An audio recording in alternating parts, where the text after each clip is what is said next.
Hai, selamat datang di YouTube channel Gideon Simanjuntak, Amanda Zevanya, mantap. Gideon Zevanya, Amanda Simanjuntak. Benar Amanda Simanjuntak karena memang udah jadi istri saya ya. Siap. Saya berdoa agar renungan singkat ini menjadi satu hal yang saudara nanti-nantikan. Saya berdoa agar firman Tuhan menjadi yang pertama saudara cari ketika engkau membuka mata di pagi hari. Mari sama-sama kita tundukkan kepala, kita bersatu dalam doa. Tuhan Yesus, terima kasih untuk kebaikan-Mu dalam hidup kami. Kami mau siapkan hati kami diberkati oleh kebenaran firman Tuhan. Pakai hamba-Mu untuk boleh menjadi saluran berkat. Lidah bibir perkataannya diurapi dari surga. Setiap kata kalimat yang keluar, biar nama Tuhan Yesus saja yang dipermuliakan. Di dalam nama Tuhan Yesus, setiap kita yang siap diberkati, sama-sama kita katakan, amin. Menemukan rasa damai di dunia yang serba cepat. Kita sekarang bukan lagi berada di dalam dunia yang 4G, kalau istilah sinyal, tapi sudah 5G, saudara. Dulu internet cuman istilahnya itu G, habis G itu apalah itu, saudara. Jadi super cepat. Bahkan kecepatan internet hari demi hari makin cepat. Bahkan konon katanya nanti kalau udah sampai di angka 6 atau 7 itu baru di otak aja udah keluar, saudara. Belum klik padahal. Saking cepatnya dunia berputar dengan cepat. Kita nggak kerasa tiba-tiba udah sampai di bulan April. Perasaan kemarin baru berapa? Saya lihat anak saya nggak terasa. Anak saya sekarang udah bukan anak kecil lagi, istilahnya udah cukup besar. Bahkan dulu saya lihat foto-fotonya kayak masih kecil. Bahkan kita suka bilang ya, nggak kerasa ya, waktu cepat banget. Tiba-tiba udah Minggu lagi, tiba-tiba udah Sabtu lagi, bahkan nanti tiba-tiba udah Natalan lagi dan seterusnya. Bagaimana di tengah kesibukan sehari-hari, bagaimana kita dapat menemukan rasa damai di tengah-tengah dunia yang serba cepat ini. Kadang-kadang rasa damai menjadi sebuah yang langka. Kadang-kadang rasa damai menjadi sebuah kemewahan bagi setiap kita. Karena kita nggak sempat lagi, bahkan jangan boro-boro punya rasa damai. Kadang-kadang untuk makan aja, untuk tenangin diri sendiri, serba cepat. Bahkan kadang-kadang ada banyak orang yang bangun pagi, gak sempat saat teduh, gak sempat doa. Karena langsung buru-buru lakukan sebagainya. Dulu ada sebuah lagu yang terkenal, judul lagunya So Little Time, Too Much to Do. Lagu itu bicara mengenai bahwa terlalu sedikit waktu untuk melakukan banyak hal dalam hidup ini. Berbeda dengan uang bisa terus ditambah. Tapi waktu tidak dapat ditambah 24 jam, titik. Nggak kurang, nggak lebih. Kalau uang kita bisa tambahkan, kita kurang uang bisa tambahkan. Tapi kalau waktu tidak pernah dapat ditambahkan. That's why waktu menjadi sebuah komoditas yang amat sangat mahal. Ada banyak orang yang memiliki janji dengan si A, si B dalam waktu yang begitu mepet atau bahkan mungkin di waktu yang bersamaan. Sehingga sampai di rumah udah tengah malam, tidur sebentar, pagi-pagi bangun-bangun udah pagi, kerja lagi dan seterusnya. Mungkin saudara sedang berada dalam kondisi serupa.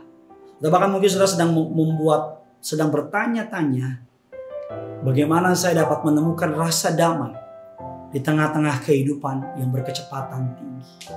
Yang pertama dimulai dengan 3D. Atur waktu saudara dengan 3D. Bagi masyarakat urban, masyarakat perkotaan, masalah waktu sering menjadi momok yang menyebalkan. Begitu banyak orang yang sibuk dikejar-kejar dengan deadline, dikejar dengan tugas yang begitu banyak. Bagaimana saya dapat menemukan rasa damai dalam segala sesuatu? Cobalah melatih diri saudara dengan metode 3D. Yang pertama adalah jadilah disiplin. Saudara, terkadang bukan kekurangan waktu yang membuat kita terburu-buru, melainkan kurangnya disiplin. Sebagai contoh, saya kurang disiplin mengenai jam tidur saya. Sehingga ketika saya tengah malam santai-santai dan sebagainya, tiba-tiba udah larut malam dan tiba-tiba bangunnya ketelatan. Padahal kalau saya bisa mengatur jam tidur saya nyenyak, bangunnya nggak cranky, bahkan saya bisa punya waktu jam doa yang lebih banyak. Tapi banyak orang bukan kurangnya waktu, tapi nggak disiplin. Aturlah waktu saudara dengan disiplin. Ada banyak orang yang kalau ketemu orang terlambat, selalu menyalahkan kemacetan kota Jakarta. Maaf ya, macet dari zaman dinosaurus juga orang tahu. Memang macet, saudara. Tapi sebenarnya isunya bukan macet, tapi karena nggak bisa ngatur waktunya, nggak bisa disiplin dengan waktunya, disiplin dengan waktu Anda. Jika Anda sudah menetapkan sebuah jam, sebuah janji, lakukan. Karena ketika orang berjanji jam 5 dan orang lain datang jam 5 dan saudara nggak datang jam 5, saudara sedang mengambil waktu orang tersebut. That's why firman Allah mengatakan dalam Yesus 5, ayat yang ke-15-16 mengatakan demikian. Karena itu perhatikanlah dengan sesama. Bagaimana kamu hidup, janganlah seperti orang bebal, tetapi seperti orang arif. Pergunakanlah waktu yang ada. Karena hari-hari ini adalah jahat. Ada banyak orang menyalahkan pandemi COVID-19. Mereka bilang gak bisa kemana-mana. Aduh, sebel banget deh, pekerjaan terhalang dan sebagainya. Itu kebenaran yang secara kasat mata, secara sesaat benar. Tapi banyak orang di tengah pandemi justru banyak melakukan hal-hal yang produktif. Bahkan beberapa dari mereka berkata lebih produktif. Ada orang yang menyelesaikan studi kuliahnya di tengah pandemi. Ada orang yang punya bisnis baru di tengah pandemi. Bahkan ada banyak orang di tengah pandemi, dia nggak menyerah karena nggak bisa keluar rumah. Dia berolahraga membentuk kesehatannya. So the choice is in your hand.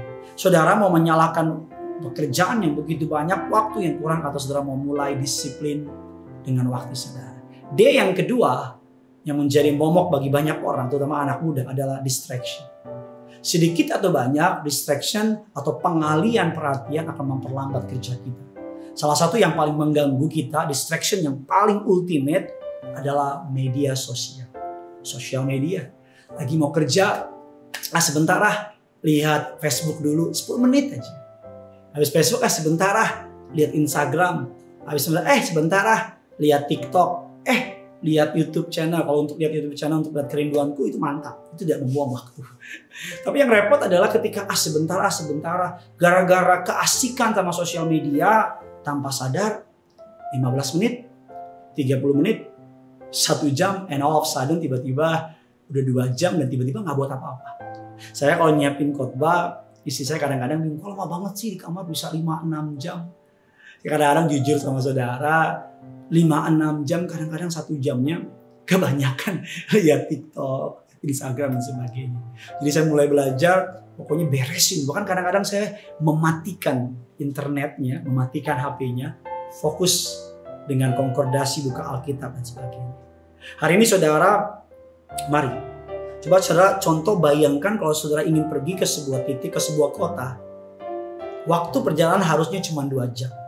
Tapi karena dikit-dikit berhenti makan, dikit-dikit berhenti, pokoknya ada aja putar sana putar sini, nggak nyampe-nyampe. Tahukah saudara, bangsa Israel harusnya dari tanah Mesir ke tanah perjanjian, beberapa orang mengatakan paling lama 10 hari, bahkan beberapa mengatakan paling cepat bisa 5 sampai dengan 4 hari. Ya, kita semua tahu berapa lama mereka mencapai tanah perjanjian? 40 tahun. Karena kenapa? Too many distraction. Mereka terlalu banyak diganggu dengan sebagainya. Mari kenali distraction apa. Kenali pengahlian apa yang mengganggu saudara. Kalau saudara sedang mengerjakan, ada banyak orang skripsi kuliahnya, wow, sampai 2 semester nggak beres-beres. Dengan alasan belum ada ide dan sebagainya. Padahal dia hanya aja ke distraction. Firman Allah mengatakan demikian. Kami katakan ini karena kami dengar bahwa ada orang yang tidak tertib dengan hidupnya dan tidak bekerja, melainkan sibuk dengan hal-hal yang tidak berguna. Wow, rasa-rasanya Paulus sudah melihat masa depan. Dia tahu ada banyak orang yang gabut, saudara, dengan sibuk sama sosial media. Berbeda, saudara, bedakan bekerja keras atau so sibuk dengan produktivitas. Ada banyak orang kerjanya so sibuk tapi gak ada hasilnya. Tapi ada banyak orang yang kerjanya terukur, teruji, rapi dan sebagainya. Saya percaya kalau kita dapat mengalihkan distraction kita. Apa pengalihan saudara? Mungkin sosial media, mungkin mainan atau apapun itu. D yang terakhir adalah delegasikan pekerjaan. Beban pekerjaan akan berkurang dengan besar ketika kita berperan untuk mulai mempercayakan orang lain melakukannya. Sebagai contoh dalam rumah tangga, saya membagi kerjasama dengan istri saya, dengan orang di rumah. Nggak semua pekerjaan di rumah dilakukan oleh pembantu saya. Mendelegasikan pekerjaan adalah sebuah langkah yang bijak dan akan menimbulkan damai dalam rumah tangga, dalam kehidupan kita. Ada kalanya istri saya sibuk dengan pekerjaannya, saya urus anak saya. Begitu juga sebaliknya. Ketika saya menyiapkan khotbah, anak saya diurus oleh istri saya. Saya teringat ketika suatu hari Musa menghakimi seluruh bangsa Israel. Setiap orang yang punya masalah datang sama Musa. Datang sama Musa. Orang tuanya dari Miriam atau orang tuanya dari istrinya Musa, namanya Yitro, saudara. Miriam itu tadi kakaknya Musa. Yitro datang sama Musa dan berkata, apa yang kamu lakukan? Kata Yitro, apa yang kamu lakukan ini tidak baik, gak bagus. Harusnya buatlah orang 100, 50, 10, 1000, dan 10.000. Yitro sedang mengajar kepada Musa untuk mendelegasikan tugas. Jadi orang-orang yang satu kepala 10 orang, 10 orang itu datang sama dia. Kalau 10 orang ini gak bisa menyelesaikan, datang sama kepala 100. Kepala 100 gak bisa menyelesaikan, datang sama kepala 1000. Kepala 1000 gak bisa kan, begitu seterusnya. Kalau udah terlalu gak bisa menyelesaikan, baru mereka bisa sampai ke Musa. Dari ayat yang kita baca tadi, kita memahami bahwa Musa kecapean, kelelahan, bukan karena kurangnya waktu, tapi karena Musa tidak mendelegasikan tugasnya. Ketika Musa mendelegasikan tugasnya, maka saudara akan mengerti bahwa Musa ternyata ada banyak waktu dan sebagainya. Dan yang terakhir, bagaimana supaya saya bisa mengalami damai di tengah-tengah dunia yang serba cepat.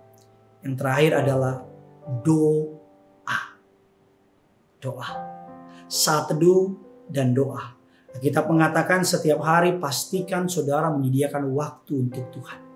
Menyediakan waktu untuk datang dan diam di hadapannya. Nikmati pribadi bersama dengan pribadi yang paling mengasihi saudara. Lupakan sejenak pekerjaan, lupakan sejenak masalah.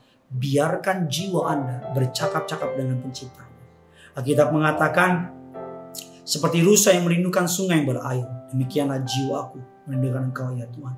Jiwaku mengharapkan Tuhan lebih daripada pengawal mengharapkan pagi. Lebih daripada pengawal mengharapkan pagi. Kita sudah belajar bagaimana menemukan rasa damai di tengah dunia yang serba cepat itu. 3D plus 1D. Jadilah disiplin. Distraction, buang distraction. Yang ketiga, delegasikan pekerjaan saudara. D, bonus tracknya doa dan saat teduh. Tulis kolom komentar di bawah bagaimana saudara hari-hari ini mengalami kesibukan dan bagaimana saudara bisa menemukan damai. Tulis kolom komentar di bawah bagaimana saudara memahami disiplin, distraction. Mungkin ya Pak bener banget, saya punya kerjaan tapi sibuk sama sosial media nggak habis-habis Pak. Atau iya Pak bener Pak, ternyata bukan waktunya kurang, ternyata karena saya nggak punya hubungan sama Tuhan. Bagikan kabar baik ini sebanyak mungkin agar bukan hanya saudara yang diberkati, tapi banyak orang diberkati, nama Tuhan dipermuliakan. Bersama-sama kita datang sama Tuhan. Haleluya.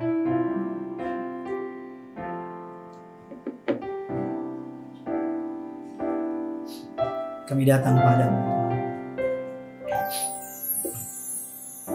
Jalanmu tak terselami oleh setiap hati kami. Namun satu hal ku percaya, ada rencana yang indah, tiada terduga kasih-Mu. Heran dan besar bagiku arti kehadiran-Mu selalu nyata di dalam hidupku. Penyertaan-Mu sempurna, rancangan-Mu penuh damai, aman dan sejahtera walau di tengah badai. Ingin ku selalu bersama, rasakan keindahan arti kehadiran-Mu Tuhan. Penyertaan